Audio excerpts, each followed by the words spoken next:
لم تكن المدينة كما كانت. لم تتغير عنها ولا طرقها ولا نخيلها، لكن شيئا عظيما غاب عنها. غاب رسول الله صلى الله عليه وسلم.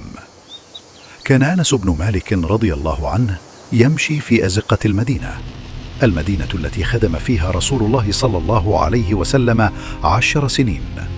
لم يكن عبدا، بل كان قريبا شاهدا محبا. قال أنس رضي الله عنه: ما رأيت يوما كان أحسن ولا أضوأ من اليوم الذي دخل فيه رسول الله صلى الله عليه وسلم المدينة، وما رأيت يوما كان أقبح ولا أظلم من اليوم الذي قبض فيه رسول الله صلى الله عليه وسلم. كل زاوية في المدينة كانت تذكره به صلى الله عليه وسلم. هنا كان صوته، وهنا كانت خطاه، وهنا كان يبتسم. كان أنس رضي الله عنه يسمع الأذان، لكن القلب لا يسمع ما كان يسمعه من قبل. الصلاة قائمة، لكن الصف الذي كان يقف فيه النبي صلى الله عليه وسلم صار فارغا.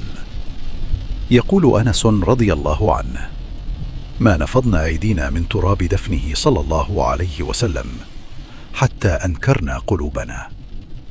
المدينة هي المدينة، لكنها بلا روح، بلا ذلك النور الذي كان إذا دخل بيتا أضاءه، وإذا مشى في طريق طمأن القلوب.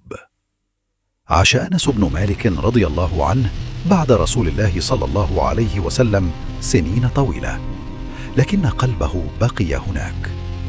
في تلك الأيام حين كان النبي صلى الله عليه وسلم بين الناس، كان يحدث التابعين لا عن بطولات ولا عن معجزات فقط، بل عن رحمة، عن لين، عن إنسان لم يخلق مثله.